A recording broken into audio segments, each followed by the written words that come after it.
Hello everyone, कैसे हो आप सब लोग। जैसे कि आपको पता है एचपीएससी ने assistant engineer civil in public work department के लिए ऑफिशियल आंसर की रिलीज़ कर दी है।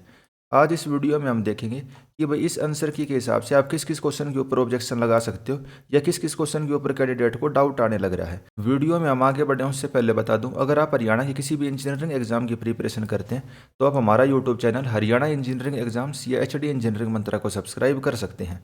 आज के दिन हरियाणा इंजीनियरिंग एग्जाम के अंदर हम नंबर 1 है, और जो स्टूडेंट मेरे यूट्यूब चैनल के ऊपर पहली बार आए हैं वे मेरा इंट्रोडक्शन देख सकते हैं। तो चलिए वापस हम अपने टॉपिक के ऊपर आ जाते हैं। अच्छा, एक चीज़ और, जिन स्टूडेंट ने पेपर को नहीं दिया वे तो इसकी आंसर की को डाउनलोड कर नहीं सकते, तो वे क्या करेंगे, जो व्हाट्सएप चैनल है मेरा हरियाणा इंजीनियरिंग एग्जाम, उसके ऊपर से इसकी आंसर की को डाउनलोड कर सकते हैं। ये देखिए, उसका गूगल ड्राइव का लिंक मैंने यहाँ पे डाल दिया है। व्हाट्सएप चैनल के ऊपर पीडीएफ शेयर करने का ऑप्शन नहीं था, तो इस वजह से मैंने इसका गूगल ड्राइव लिंक बना के डाल दिया। उसी तरीके से जिस जिस क्वेश्चन के ऊपर ऑब्जेक्शन होगा उसका भी हम इसी तरीके से गूगल ड्राइव का लिंक बना के डाल देंगे। और बाकी आप व्हाट्सएप ग्रुप भी ज्वाइन कर सकते हो, व्हाट्सएप ग्रुप का लिंक भी इसी चैनल के अंदर दिया हुआ है। तो भाई फटाफट हम ऑब्जेक्शन वाले क्वेश्चन देख लेते हैं कि किस किस क्वेश्चन के ऊपर आप ऑब्जेक्शन लगा सकते हो। जो इसका कंप्लीट सॉल्यूशन है वो हम बाद में देख लेंगे जैसे ही टाइम मिलेगा। बाकी 2-3 दिन का टाइम होता है ऑब्जेक्शन लगाने का, इस वजह से फटाफट हम केवल ऑब्जेक्शन वाले क्वेश्चन को यहाँ पे डिस्कस करने लग रहे हैं। तो 8th नंबर क्वेश्चन देखिए, the birth place of Surdas was Sihi gram village Faridabad. तो सबको पता है भाई, जो सूरदास जी हैं उनका जन्म सीही गांव फरीदाबाद के अंदर हुआ था, तो पहली स्टेटमेंट इसमें बिल्कुल सही है। दूसरी स्टेटमेंट में इसमें लिख रखा है छनासा विलेज फरीदाबाद उन 5 गांवों में से था जो पांडवों ने मांगे थे। दूसरी स्टेटमेंट इसमें गलत है, लेकिन एचपीएससी ने किया दोनों स्टेटमेंट को सही मानना है। अब इसके अंदर आप सोर्स क्या लगाएंगे, सोर्स में आपको एक चीज़ याद रखनी है, आपका गूगल का कोई भी सोर्स नहीं चलेगा। ठीक है, सोर्स में आपका क्या चलेगा, आपकी एनसीईआरटी चलेगी, हरियाणा सरकार का कोई अगर गजट नोटिफिकेशन होगा वो चल जाएगा, या कोई ऑफिशियल पब्लिकेशन या कोई स्टैंडर्ड बुक है वहाँ का रेफरेंस आपका चल जाएगा। और जो भी स्टैंडर्ड रेफरेंस होता होगा जहाँ से भी होता होगा वो मैं आपके साथ व्हाट्सएप के ऊपर पूरी की पूरी पीडीएफ बना के शेयर कर दूंगा। बाकी अगर किसी स्टूडेंट के पास भी इसका रेफरेंस है भाई एनसीईआरटी से या कहीं और से, वो व्हाट्सएप वाले ग्रुप को ज्वाइन करके वहाँ पे हमारे साथ शेयर करें, ताकि हमारे लिए भी जो इसका ऑब्जेक्शन बनाना है वो आसान हो जाए। एक क्वेश्चन पे ऑब्जेक्शन के 250 रुपये फीस है, तो सभी बच्चे ऑब्जेक्शन नहीं लगाएंगे, केवल कुछ स्टूडेंट ही ऑब्जेक्शन लगाएंगे, तो उसी से ऑब्जेक्शन मान लिया जाएगा। और अगर कोई चेंज होता है ऑब्जेक्शन के अंदर तो वो सभी के लिए अप्लीकेबल होता है, और एक क्वेश्चन के ऊपर एक ऑब्जेक्शन लगाने की जरूरत होती है, बहुत ज़्यादा ऑब्जेक्शन लगाने की जरूरत होती नहीं। तो अब हम नेक्स्ट क्वेश्चन के ऊपर आ जाते हैं। और बाकी देखो इन्होंने क्वेश्चन कितने घुमा फिरा के दे रखे हैं, जैसे निजाम ऑफ बल्लभगढ़ वाज वो name of Ballabhgarh was changed as Nizamgarh और 29 नवंबर 1774। तो मतलब इसके अंदर 29 नवंबर तो सही है, लेकिन जो इसकी डेट है इसमें हल्का सा चेंज करके इन्होंने बच्चों को काफ़ी घुमा दिया, तो बहुत ज़्यादा डीप में जाके क्वेश्चन पूछे गए थे, बहुत ज़्यादा कन्फ्यूजिंग क्वेश्चन थे। तो अगले क्वेश्चन को देख लेते हैं जिसके ऊपर बच्चों का डाउट आने लग रहा है। अगला क्वेश्चन हमारा क्वेश्चन नंबर 27। इसमें पहली स्टेटमेंट पढ़िए, स्टेनलेस स्टील आयरन और कार्बन का एलॉय है। जी नहीं, ओनली लिख दिया तो इसलिए गलत हो गया, इसके अंदर निकल क्रोमियम ये सब भी मिलाए जाते हैं, तो पहली स्टेटमेंट हमारी गलत हो जाती है। सेकंड स्टेटमेंट पढ़ते हैं, स्टेनलेस स्टील को हम कार्बन के ऊपर प्रेफर करते हैं हॉट वाटर के बॉयलर बनाने के लिए, क्योंकि इसके अंदर करोजन नहीं लगता। ये क्या होता है, इसमें ये करोजन को रजिस्ट करता है, क्या करता है, करोजन को रजिस्ट करता है, लेकिन स्टेनलेस स्टील के अंदर भी करोजन लग जाता है। देखिए अब हल्का सा घुमा रखे इन्होंने, अब ट्रिक है इंग्लिश लैंग्वेज को अगर हम बिल्कुल डीप में जाए, वर्ड टू वर्ड जाए, तो इसमें लिखा है करोजन इसमें लगता ही नहीं, लेकिन इसमें करोजन लग जाता है, और हॉट वाटर के अंदर तो बिल्कुल लग जाता है, तो स्टेटमेंट 2 भी गलत हो जाती है। लेकिन एचपीएससी ने दोनों स्टेटमेंट 2 को ट्रू मानना है। और ऑब्जेक्शन का एक क्लियर रूल और बता देता हूँ मैं, एक क्लियर रूल और क्या होता है भाई, अगर कोई क्वेश्चन आपको पता है कि भाई फॉर एग्जाम्पल इसी क्वेश्चन को ले लो, आपने इसका ऑप्शन लगा रखा है ऑप्शन नंबर बी, भाई दोनों स्टेटमेंट सही हैं, और एचपीएससी ने आंसर दे दिया डी, तो आप इसका ऑब्जेक्शन लगा के कह सकते हो कि जिसका बी ऑप्शन होना चाहिए। ज़रूरी नहीं कि भाई आप बिल्कुल सही हो, लेकिन आपको ट्राई तो करना चाहिए कि जो आपने ऑप्शन लगाया है वो आपका करेक्ट हो जाए। तो ऑब्जेक्शन का मतलब यही होता है, लेकिन लगाना आपको सही है, ऐसे आपको नहीं करना कि भाई आप गलत ऑब्जेक्शन लगाएं। फिर अगला क्वेश्चन देख लेते हैं जिसके ऊपर ऑब्जेक्शन है, 28 नंबर क्वेश्चन। अच्छा, इसमें आप रेफरेंस दे सकते हो भाई, स्टेनलेस स्टील की फोटो दिखा सकते हैं आप कि भाई इसमें भी जगह लगता है, किसी स्टैंडर्ड साइंस की बुक का आप रेफरेंस दे सकते हैं भाई, ये करोजन रजिस्ट करता है, ऐसे नहीं कि 100% करोजन प्रूफ हो जाता है। 28 नंबर क्वेश्चन को देख लेते हैं, angle of incident is always equal to angle of reflection, और जो प्लेन स्मूथ सरफेस है उसके लिए अप्लीकेबल होता है। तो प्लेन स्मूथ सरफेस के लिए एंगल ऑफ इंसिडेंट और एंगल ऑफ जो रिफ्लेक्शन होता है वो क्या होता है आपका इक्वल होता है भाई, ये आपकी नॉर्मल लाइन बन जाती है, ये एंगल ऑफ इंसिडेंट, ये एंगल ऑफ रिफ्लेक्शन। तो पहली स्टेटमेंट बिल्कुल सही है। दूसरी statement, incident ray, reflected ray और जो नॉर्मल है रिफ्लेक्टेड सरफेस के एट पॉइंट ऑफ इंसिडेंट, ये सारे के सारे सेम प्लेन में आते हैं। भाई किसी भी साइंस की बुक का आप रेफरेंस दे सकते हैं, 8th 9th में ये मिरर वाले क्वेश्चन आने शुरू हो जाते हैं। तो तीनों सेम प्लेन में लाई करते हैं, एनसीईआरटी का रेफरेंस देके इसको आप सही करवा सकते हो। तो 2 स्टेटमेंट इसमें सही हो जाती हैं, लेकिन एचपीएससी ने केवल एक स्टेटमेंट को सही माना है। और जो एंगल ऑफ इंसिडेंट और रिफ्लेक्शन है, हम कहाँ से मापते हैं, नॉर्मल से मापते हैं। और थर्ड स्टेटमेंट में कहने लग रहा है कहाँ से मापते हैं, सरफेस ऑफ मिरर से मापते हैं। तो थर्ड स्टेटमेंट हमारी गलत है, वो हम नॉर्मल से मापते हैं। तो अगला क्वेश्चन देख लेते हैं जिसके ऊपर हम ऑब्जेक्शन लगा सकते हैं। Question number 31, which of the following is are true, इनमें से कौन सी स्टेटमेंट सही है। Movement of sunflower with reference to sun is due to phototropism. तो बिल्कुल सही बात है, मूवमेंट ऑफ जो सनफ्लावर होता है सन की डायरेक्शन के साथ मूव करता है उसका फेस। पहली स्टेटमेंट सही है। जो एनसीईआरटी की बुक होती है या स्टैंडर्ड साइंस की बुक होती है उसका आप रेफरेंस दे सकते हो। Second statement, haemodialysis is a medical procedure for oxygenating blood with artificial kidney. जो हीमोडायलिसिस होता है भाई, आर्टिफिशियल किडनी से हम ब्लड को प्यूरीफाई करते हैं। ब्लड को क्या करते हैं, प्यूरीफाई करते हैं, उसको ऑक्सीजनेटिंग नहीं करते। ऑक्सीजन देने का काम किसका होता है, लंग्स का होता है, किडनी का नहीं होता। तो सेकंड स्टेटमेंट गलत, पहले से ही, लेकिन एचपीएससी ने मानना है नाइदर वन नोर टू। तो इसके ऊपर भी आप ऑब्जेक्शन लगा सकते हैं। अब अगला ऑब्जेक्शन वाला क्वेश्चन देख लेते हैं। Question number 38, Razia rule mark the beginning of struggle for power between the ruler and Turkish chief called the Chahalgami. तो पहली स्टेटमेंट आपकी बिल्कुल सही है। तो जो रजिया सुल्तान थी उसकी किसके साथ लड़ाई हुई थी, जो तुर्की के सुल्तान थे चहलगामी के साथ, जिसको हम 40 भी कह देते हैं। सेकंड स्टेटमेंट, रजिया को हरा दिया था और चहलगामियों ने उसको मार दिया था जब वो बचने की कोशिश करने लग रही थी। तो इस स्टेटमेंट के ऊपर डाउट है। देखो क्लियर कहीं पे भी नहीं लिख रखा है कि रजिया को चहलगामी ने मारा था। ऐसे बता रखे जो लोकल रूलर होते हैं हरियाणा के अंदर, कैथल के अंदर इसको मार दिया था। ठीक है, जो लोकल होते हैं भाई लुटेरे वगैरह ने, जब ये भागने की कोशिश करने लग रही थी। इसमें लिखा है चहलगामियों ने मारा है। तो अगर आपने ऐसे लिखा है 1 इज ट्रू 2 इज फॉल्स, तो इसके ऊपर जरूर आप ऑब्जेक्शन लगा सकते हो। लेकिन अगर आपने स्टेटमेंट ए को सेलेक्ट किया तो ऑब्जेक्शन लगाने की कोई भी जरूरत इसके अंदर नहीं है। और जो स्टैंडर्ड बुक होती हैं, जो एनसीईआरटी की होती हैं, उसका आप इसके अंदर रेफरेंस दे सकते हैं। अब अगले क्वेश्चन को देख लेते हैं जिस पे आप ऑब्जेक्शन लगा सकते हो। क्वेश्चन नंबर 51, इसमें किसके बारे में पूछ रखा है, full faith and credit close under the Indian constitution. Indian constitution के अंदर full faith and credit close है, वो किस में दिया हुआ है, आर्टिकल नंबर 261 के अंदर ये वाला क्लोज दिया हुआ है। इसका मतलब क्या है, इसका मतलब ये है जो भारत के सभी राज्य हैं ना, एक दूसरे के अंदर पूरा विश्वास वाली भावना रखेंगे। मतलब कहने का मतलब ये, आप हरियाणा के अंदर ड्राइविंग लाइसेंस बनवाते हो, फिर आप यूपी में जाते हो या दिल्ली में जाते हो, तो वहाँ पे पुलिस ये थोड़ी ना कहती हो भाई तू दिल्ली का ड्राइविंग लाइसेंस बनवा के ले गया। या हरियाणा की कोर्ट ने कोई आदेश दे दिया तो और आप यूपी में भाग के चले गए, तो यूपी वाले ये थोड़ी ना कहेंगे भाई इसके ऊपर तो हरियाणा में केस चलने लग रहा है, यूपी में निर्दोष है। आप दूसरे देश थोड़ी ना भाग गए, आप हरियाणा देश की एक दूसरे राज्य से दूसरे राज्य में भाग गए। तो फुल फेथ एंड क्रेडिट का आपको मतलब समझ में आ गया। अब पहली स्टेटमेंट पढ़ते हैं, it provide for full faith and credit to all public act record and judicial proceeding of the union and the state. भाई पूरा विश्वास रहेगा देश की सरकार के किसी भी फैसले में, किसी भी रिकॉर्ड में, किसी भी गजट नोटिफिकेशन में, या किसी भी चीज़ के अंदर, राज्यों का भी और देश का भी। पहली स्टेटमेंट बिल्कुल सही है। दूसरी बात, it apply to all degree pass before and after the commencement of the constitution. Constitution के पास होने से पहले और बाद के जितनी भी डिग्री पास हुई हैं, जितने भी निर्णय हैं, सभी के ऊपर लागू होता है। तो ये सभी के ऊपर लागू नहीं होता है। वह आपका संविधान हुआ था 26 जनवरी 1950, उससे पहले के फैसले के ऊपर ये लागू नहीं होता, सभी के ऊपर लागू नहीं होता, कुछ के ऊपर तो लागू होता ही है। थर्ड स्टेटमेंट पढ़ते हैं, public act indicate statute as well as legislative and executive act. जो ये पब्लिक एक्ट है इसमें फुल फेथ एंड क्रेडिट, भाई आपको पूरा विश्वास किसी में रखना पड़ेगा। जो कानूनी स्टैट्यूट, जो भाई बिल बन चुके हैं, पास हो चुके हैं, एक्ट बन चुके हैं, उसके अंदर भी, और जो विधायी और एग्जीक्यूटिव एक्ट है सभी के अंदर विश्वास रखना पड़ेगा। तो तीसरी स्टेटमेंट भी बिल्कुल सही है, जैसे मैंने आपको ड्राइविंग लाइसेंस का एग्जाम्पल दिया या और चीज़ों का एग्जाम्पल दिया। फोर्थ स्टेटमेंट पढ़ते हैं, it envisages that a greater effect will be given to public act of one state in another state. Fourth statement को हिंदी में पढ़िए। इसमें परिकल्पना की गई है राज्य के सार्वजनिक कर्तव्यों का दूसरे राज्य में अधिक प्रभाव डाला जाए। तो ऐसा हो सकता है कि भाई हरियाणा का जो ड्राइविंग लाइसेंस है उसकी वैल्यू दिल्ली के ड्राइविंग लाइसेंस से ज़्यादा हो, नहीं हो सकता ना। तो सभी का इक्वल इफेक्ट रहेगा, या हरियाणा की कोर्ट की ज़्यादा वैल्यू हो, यूपी के कोर्ट की कम वैल्यू हो। तो फोर्थ स्टेटमेंट तो आपकी बिल्कुल गलत है। तो इसके अंदर केवल 2 स्टेटमेंट सही होनी थी। संविधान का आप रेफरेंस दे सकते हैं, आर्टिकल 261 के अंदर ये सारी चीज़ें लिखी गई हैं।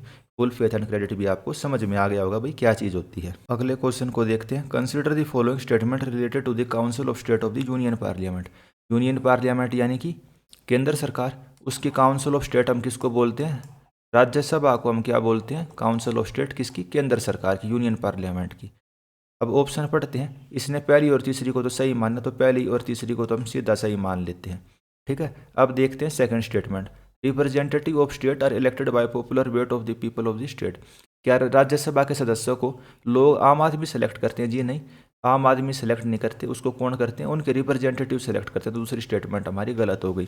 Fourth statement, in making nomination to council of state president act on the advice of the prime minister. जो राज्यसभा के अंदर 12 मेंबर क्या होते हैं? नॉमिनेटेड होते हैं। उसको कौन नॉमिनेट या अपॉइंट करता है? प्रेसिडेंट अपॉइंट करता है, नॉमिनेट करता है उनको। किसकी एडवाइस पे? प्राइम मिनिस्टर की एडवाइस पे। तो बिल्कुल सही बात है, सही आंसर होना चाहिए था 1, 3 और 4। इसमें भी कॉन्स्टिट्यूशन का या भाई आप संविधान का रेफरेंस दे सकते हो। 49 नंबर क्वेश्चन का सही आंसर होना था 1, 3 और 4।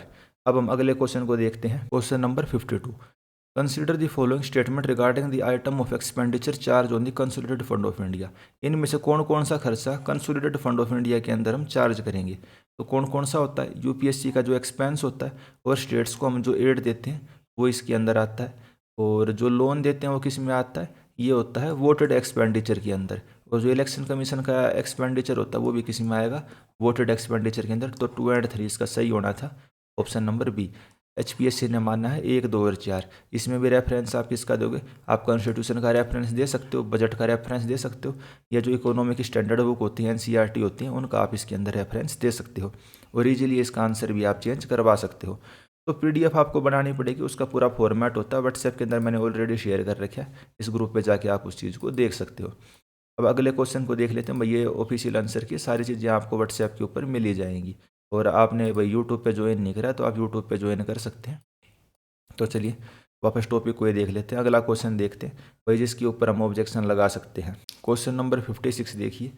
इसके अंदर दे रखा है भाई motion of thanks, point of order and adjournment motion. HPSC ने इसका आंसर माना है ओनली 1 पेयर, केवल एक ही इसके अंदर सही है, लेकिन एक्चुअल में इसमें क्या तीनों सही हैं। मोशन ऑफ थैंक्स के अंदर क्या होता है भाई? राष्ट्रपति सरकार की जो नीति होती है, कार्यक्रम होते हैं, उनकी रूपरेखा तैयार करता है। भाई बजट सेशन के बाद जो फर्स्ट सेशन होता है, ये सरकार बनने के बाद फर्स्ट सेशन होता है, उसके अंदर धन्यवाद प्रस्ताव राष्ट्रपति देता है। पॉइंट ऑफ ऑर्डर क्या होता है भाई? जो विपक्ष के सदस्य हैं, अगर भाई स्पीकर कुछ गलत काम करने लग रहा है या कोई भी कुछ गलत चीज़ होने लग रही है तो स्पष्टीकरण मांग सकता है नियमों का कि भाई आप स्पष्टीकरण दो। तो सेकंड स्टेटमेंट भी आपकी बिल्कुल सही है। और थर्ड पॉइंट है एडजर्नमेंट मोशन। इसके अंदर क्या होता है भाई? एडजर्नमेंट मोशन के अंदर विशेषाधिकार हटाने के संबंध में पर्सन नहीं होना चाहिए। तो ये वाले स्टेटमेंट भी बिल्कुल सही है।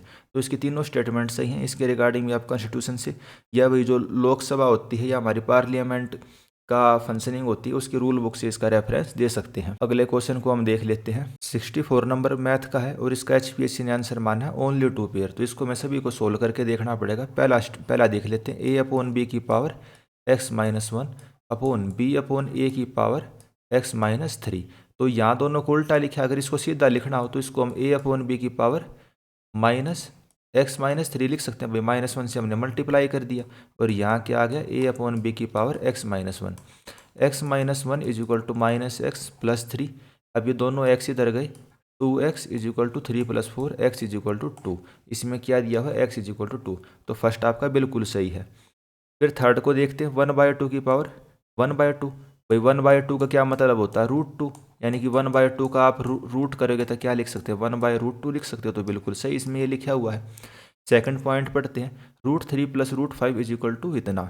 ठीक है, तो इसमें आप क्या करके देख सकते हो? या तो इसको, इस वाले को हम स्क्वायर करके देख लेते हैं, तो ये दोनों इक्वल आने चाहिए। तो इसको हम सोल्व करके देखते हैं। √3 + 5, इसको जब आप स्क्वायर करोगे तो क्या आ जाएगा? 3 + √5 आ जाएगा। भाई इसमें तो किसी को कोई डाउट है ही नहीं। अब आप इसको स्क्वायर करके देखो तो ये क्या आएगा? a का स्क्वायर प्लस b का स्क्वायर प्लस 2 टाइम √ab, यहीं आएगा। तो ये कितना हो जाएगा? 5 और 1 6, 6 / 2 + 2 √5/4। 4 का रूट क्या होता है, 4 का रूट 2 होता है, तो ये बाहर आ जाएगा, 2 से 2 कट जाएगा, ये 3 आ जाएगा, ये कितना आ गया 3 प्लस रूट 5, ये भी 3 प्लस रूट 5 है, ये भी 3 प्लस रूट 5 है, तो थर्ड स्टेटमेंट भी सही है। लेकिन HPSC क्या मानने लग रही केवल 2 पेयर सही हैं, जबकि इसके अंदर तीनों पेयर सही हैं, तो 64 का सी ऑप्शन होना चाहिए।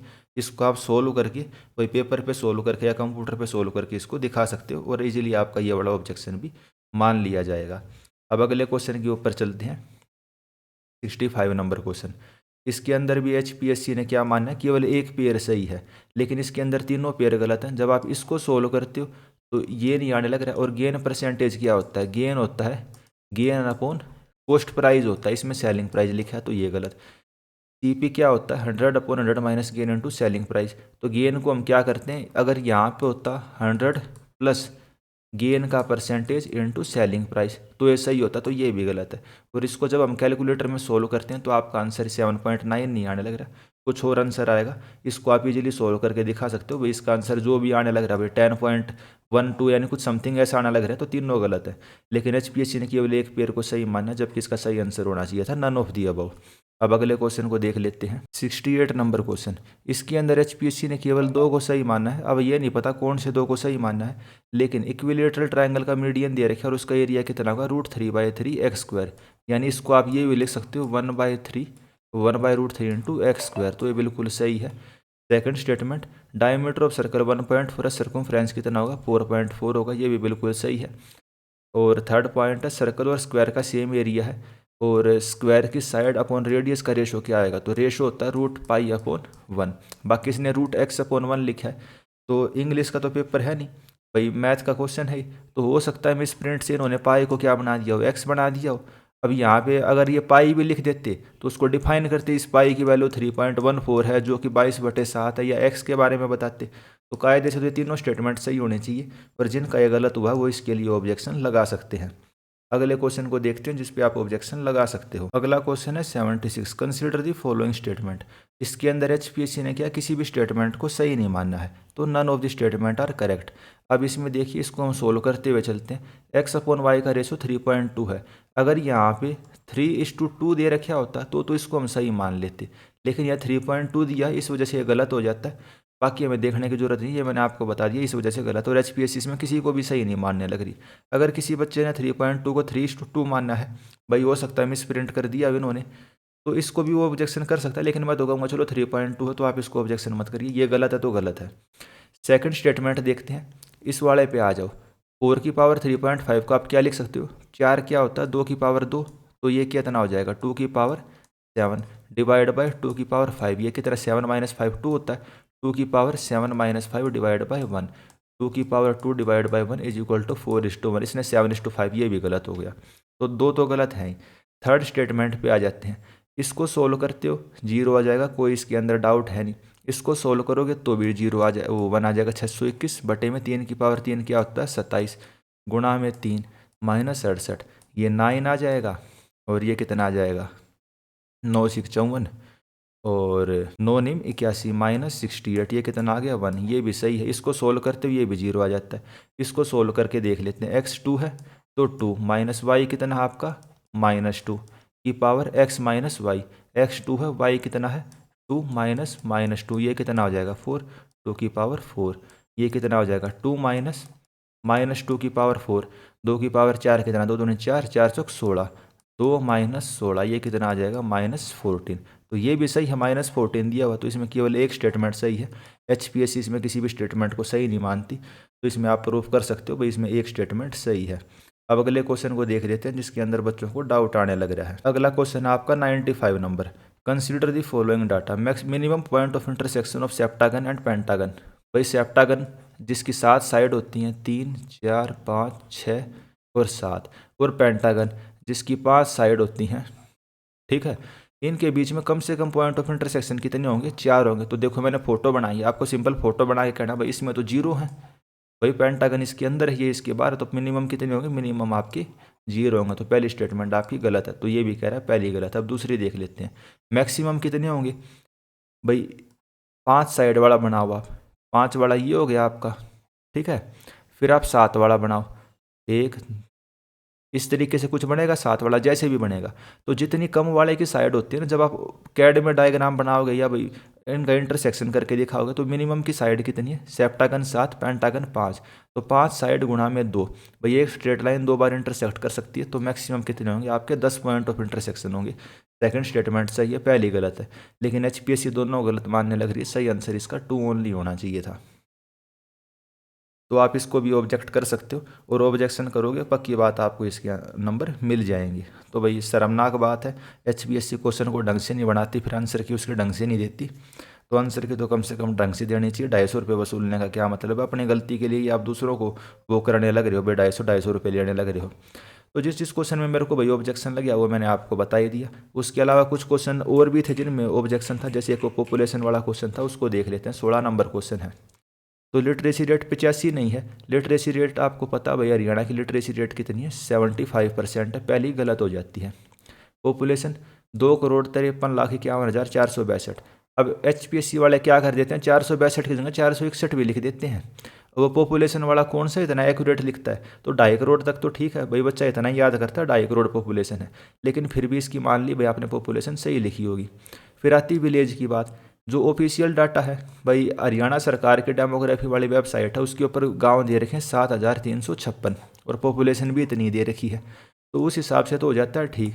लेकिन 2011 का सेंसस के अंदर हम जहाँ कहीं कहीं देखते हैं तो उसके अंदर 6,400 कुछ गांव दिखाता है, तो उस वजह से ये गलत हो जाता है। भाई जिसका ठीक है वो रहने देना ऑब्जेक्शन लगाना, और जिसका गलत होता है वो इसके अंदर ऑब्जेक्शन लगा सकता है सेंसस 2011 का रेफरेंस देके। जब आप गवर्नमेंट ऑफ हरियाणा का डेमोग्राफी के ऊपर जाते हो, एज फिगर ऑफ 2011 सेंसस, इसमें देखिए पॉपुलेशन तो इतनी दे रखी है, आखिरी में 462, एरिया इतना है, लिटरेसी रेट 75.55 है, लेकिन गांव देखिए 7,356 दिए हुए हैं, लेकिन इसमें डिस्ट्रिक्ट भी 22 दी हुई हैं। 22 डिस्ट्रिक्ट तो नहीं थी 2011 में, तो 21 डिस्ट्रिक्ट थी, तो इस वजह से चीज़ें इसमें गलत हो जाती हैं। लेकिन पॉपुलेशन देखें तो पॉपुलेशन इसने इसके हिसाब से ठीक मान रखी है, तो इसमें भी मतलब काफ़ी कन्फ्यूजन है। जिसको भाई गलत हो रखा है वो इसके अंदर भी ऑब्जेक्शन लगा सकता है। कुल मिला के हमने 15 क्वेश्चन इस वीडियो के अंदर डिस्कस करे, जिसकी आप ऊपर आप ऑब्जेक्शन लगा सकते हो। रेफरेंस आपको कहाँ से देना है, एनसीईआरटी से स्टैंडर्ड बुक से देना है, और व्हाट्सएप ग्रुप के ऊपर अगर आपको कोई रेफरेंस मिलता है वो आप शेयर कर देना। किसी पे आपने ऑब्जेक्शन लगाया है वो शेयर कर देना, ताकि हमारे लिए भी आसानी हो जाए, सभी बच्चों को 250 रुपये ना देने पड़े। सभी एक एक क्वेश्चन के ऊपर ऑब्जेक्शन लगाए, वहीं सबसे बेस्ट है। तो इस वीडियो में सारी जो ऑब्जेक्शन के रिगार्डिंग चीज़ें आपको क्लियर हो गई होंगी। तो इस वीडियो में इतना ही रखते हैं। आपके आने वाले एग्जाम्स के लिए मेरी तरफ से बेस्ट ऑफ लक। इस वीडियो में इतना ही, धन्यवाद। आपने मैं यूट्यूब पे ज्वाइन नहीं करा तो आप हमें यूट्यूब पे ज्वाइन कर सकते हैं। अपने हरियाणा के इंजीनियरिंग एग्जाम की तैयारी को बहुत अच्छा कर सकते हैं, और व्हाट्सएप पे ज्वाइन कर सकते हैं। और टेलीग्राम तो चलो आपको पता ही है, बैन हो गया है इंडिया के अंदर, 22 तारीख तक बैन है। लेकिन उसके बाद आप AEJE civil club Haryana, Haryana engineering exam, या हमारे जो और टेलीग्राम ग्रुप हैं उनके ऊपर हमें ज्वाइन कर सकते हैं। तो आपके आने वाले एग्जाम्स और भविष्य के लिए मेरी तरफ से बेस्ट ऑफ लक। इस वीडियो में इतना ही, धन्यवाद।